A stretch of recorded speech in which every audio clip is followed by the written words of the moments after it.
नमस्कार दोस्तों, 1971 का भारत पाकिस्तान युद्ध के बारे में सबको पता। यह एक ऐतिहासिक युद्ध, पर इन सबसे बड़ा ऐतिहासिक तथ्य यह है ना कि इस युद्ध में इतिहास का सबसे बड़ा सैन्य आत्मसमर्पण किया गया। करेंगे बात इन सब के बारे में, और अंत में मिसिंग 54 के रहस्य के बारे में जानेंगे। और जब आप इस रहस्य से रूबरू होंगे ना, तो सच में आप हैरान रह जाएंगे कि पाकिस्तान क्या इस हद तक गिर सकता है। तो चलिए शुरू करते हैं। 1971 में पूर्वी पाकिस्तान यानी कि आज का बांग्लादेश को लेकर के भारत और पाकिस्तान के बीच युद्ध हुआ, और इसके पीछे का कारण था कि आज का जो पाकिस्तान है वो अपने पूर्वी पाकिस्तान यानी कि आज का जो बांग्लादेश है उसका बड़े पैमाने पर दोहन और शोषण कर रहा था। हालांकि यहाँ आपके लिए यह जानना जरूरी है ना कि जब भारत आजाद हुआ, पाकिस्तान बना, तो पाकिस्तान आज का जो बांग्लादेश है और जो आज का रियल पाकिस्तान वो दोनों हिस्से पाकिस्तान के थे, और तब इन्हें पूर्वी और पश्चिमी पाकिस्तान के तौर पे जाना जाता था। और शायद आजादी के बाद से ही आज का जो रियल पाकिस्तान है उसे ये लगने लगा था कि उसे एक न एक दिन अपने पूर्वी भाग को खोना पड़ेगा, और शायद इसी डर की वजह से पाकिस्तान आए दिन अपने ही लोगों जो कि पूर्वी पाकिस्तान यानी कि आज के बांग्लादेश के लोग जो थे उनका पूरी तरह से दोहन और शोषण करने में जुट गया। और दिन ब दिन आज के पाकिस्तान जो है उनका अत्याचार बढ़ने लगा। आज का पाकिस्तान बांग्लादेश में वहाँ के लोगों के साथ साथ प्राकृतिक रूप से जो भी संपन्न चीजें थी उसका पूरी तरह से दोहन करने लगा। लेकिन इन सब के बावजूद वहाँ के लोगों को रत्ती भर भी इससे कोई लाभ नहीं हो रहा था, न ही अपने मुल्क की सत्ता में उनकी कोई भागीदारी सुनिश्चित की गई थी।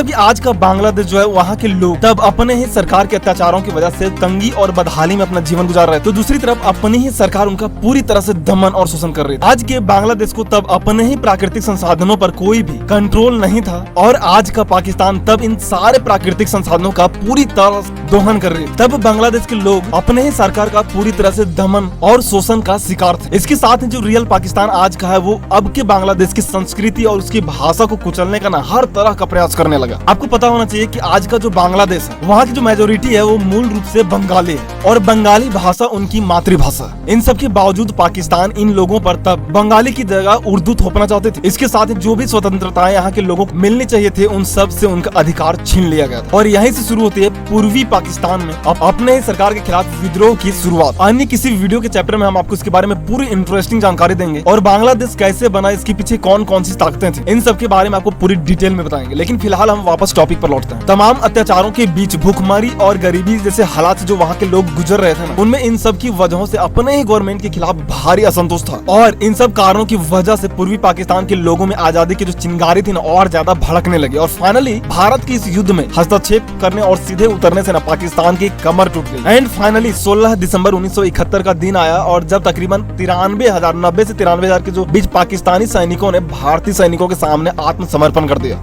परिणाम स्वरूप पूर्वी पाकिस्तान आधिकारिक रूप से बांग्लादेश के नाम से दुनिया के सामने एक नए राष्ट्र के रूप में उभरा। हालांकि यह सारे के सारे देश आज भी भारत के हिस्से हैं, लेकिन फिलहाल हम बात कर रहे हैं पाकिस्तान के 2 टुकड़े होने की। और यहाँ तक कि स्टोरी में हमने इसी बात का जिक्र किया, लेकिन हम बात कर रहे थे मिसिंग 54 के बारे में। दरअसल मिसिंग 54 का जो रहस्य है ना, मिस्ट्री है ना, वो इसी युद्ध से जुड़ा हुआ है, इसलिए हम इस युद्ध को समझना जरूरी था। क्या आपको पता है जब यह युद्ध खत्म हुआ तो सामान्य तौर पर जैसे कि सारे युद्ध खत्म होने के बाद युद्ध में शामिल होने वाले जो सैनिक होते हैं वह कभी कभी दूसरे देशों की सीमाएं लांघ जाते हैं और फाइनली उसके अंदर चले जाते हैं। इस युद्ध में भी जब पाकिस्तान के 93,000 सैनिक हमारे कब्जे में थे, तो तकरीबन 700 से 800 सैनिक हमारे भी पाकिस्तान के कब्जे में थे। लेकिन आपको यहाँ एक रूल पता होना चाहिए कि दुनिया में युद्ध का एक नियम है ना कि जब भी युद्ध खत्म होता है तो कोई भी देश किसी अन्य देश के यानी अपने दुश्मन देश के जो सैनिक है ना उसे बंदी बनाकर अपने यहाँ नहीं रख सकता। युद्ध खत्म होने के बाद उन सारे सैनिकों को सम्मान पूर्वक उन्हें उनके अपने देश को वापस लौटाना होता है, और ये नियम जेनेवा संधि के अंतर्गत आते हैं, जिस पर दुनिया के तमाम देशों के हस्ताक्षर है। यानी कि ये सारे नियम दुनिया भर के देशों के बनाए हुए हैं। और इसी प्रक्रिया के तहत भारत में भी 1971 के इतिहास के सबसे बड़े आत्मसमर्पण के बाद 93,000 से अधिक आत्मसमर्पण कर चुके पाकिस्तानी सैनिकों को उनके पूरे